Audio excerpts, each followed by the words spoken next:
Talk business. Don't worry, it'll be on your bill. Where to? The office. Okay, stranger. Well, where is Cranston? Well, he must be here. Well, he goes on the air in a few minutes. Well, where is he? You looking for me, sir? With millions of people about to tune in on your broadcast in a few minutes, I should worry where you are. You don't think I'd miss an opportunity to pay my respects to Commissioner Weston, do you? Now, look here, Cranston. You've got to lay off Weston. I see. He's been sticking a knife in me with one hand and patting himself in the back with the other, and you fell for it. You're smart enough to report crime without deliberately antagonizing the entire police department. Well, I try to take care of myself.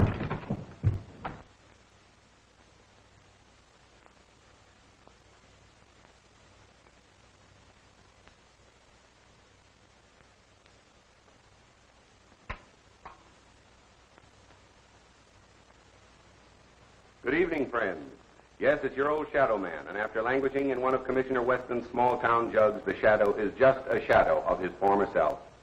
Now we'll get down to the Gerald Morton case and the reported difference of opinion between the Shadow and his other Shadow, Police Commissioner Weston. Friends, I am now of the opinion that our efficient police department, under the able guidance of the Commissioner,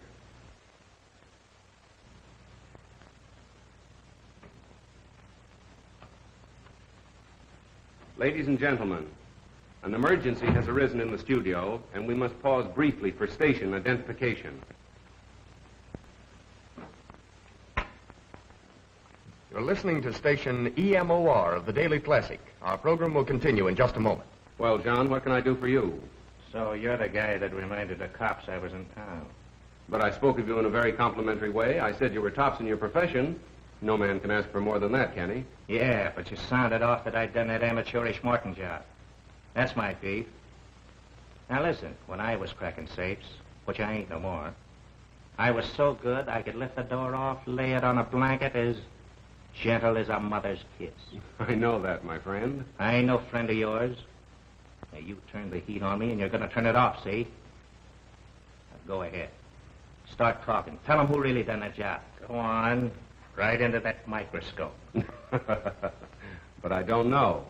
If you can't think of anybody else, tell them you done it.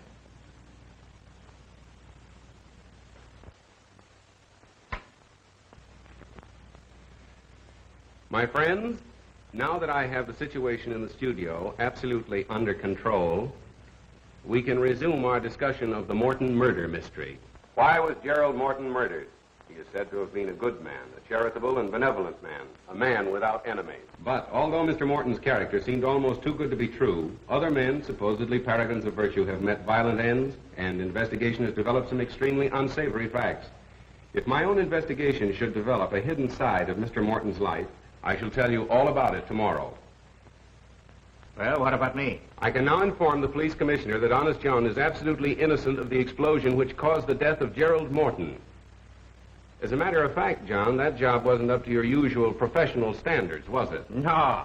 I done better than that when I was still wearing short pants. Surely.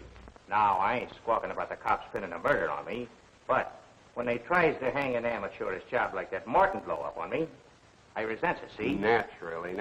I'll get him. Take a general order. Effective immediately. There you are, ladies and gentlemen. You've just had the pleasure of hearing Honest John in person. You mean I was on the air? You were, John, and thank you.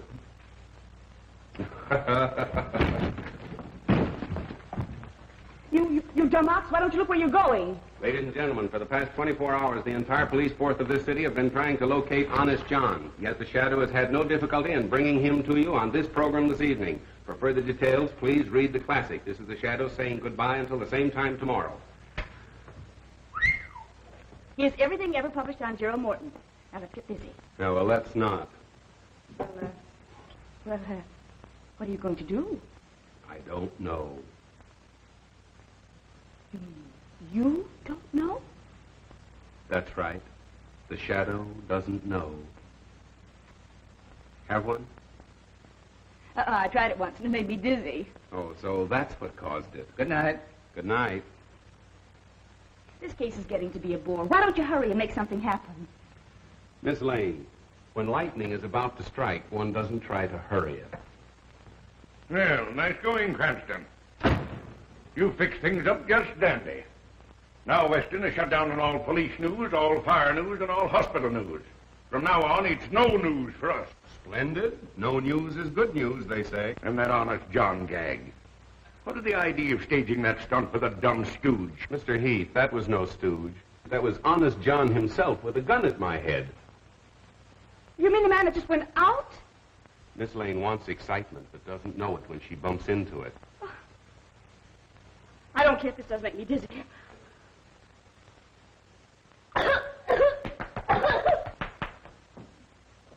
Oh, hello, Matt. How are you?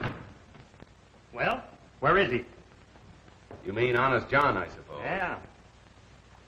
I do believe, as he'd say himself, that he's taken it on the lam. Why didn't you hold him?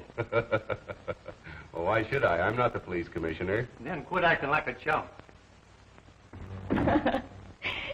You know, I think he's got something there. Phoebe, thank you. You're a gentleman and a lady. Now, here, stop this clowning.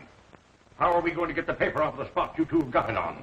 We're not clowning, Mr. Heath, and please don't blame Miss Lane. It was my fault. I thought I was Say, doing wait something. a minute. I think you hit an angle in your broadcast where you hinted that Morton's character wasn't all it should be. I don't know that... Over at my office. Right? Johnny, I'll be the receptor. Yes, Mr. please. Cranston? I'm Mr. Cranston. What can I do for you, sir?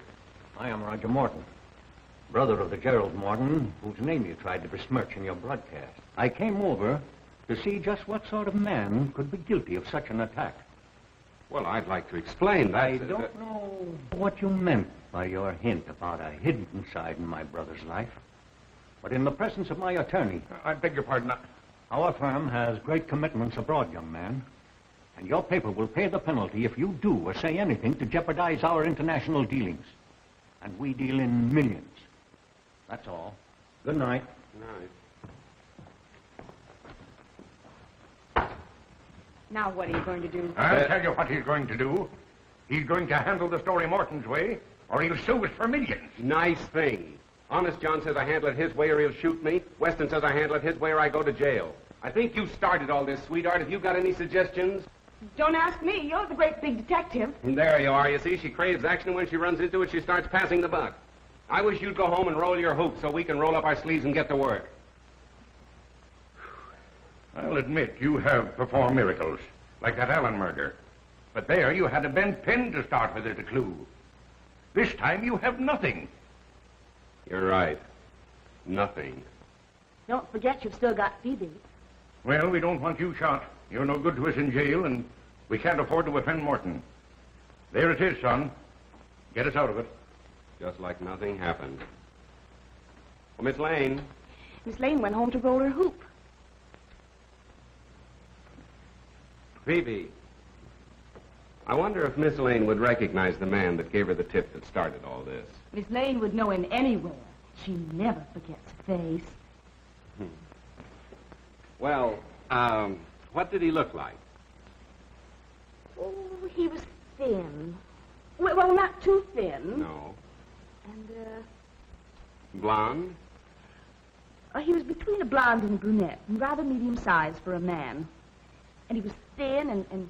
Oh, but I said that, didn't I? Yes, you did. My, what a memory. Anyway, he wasn't bad-looking. Well, go on. Anything else? Anyhow, I know how he spoke. How? With a foreign accent. A foreign accent? Mm-hmm. Listen, that's important.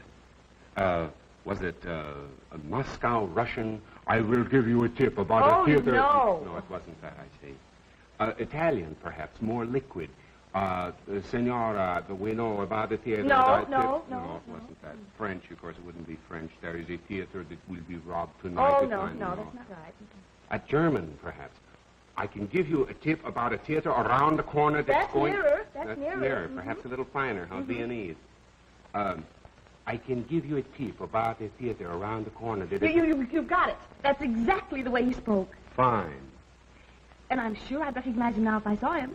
Good. Thank you, Miss Lane. Now you can go home.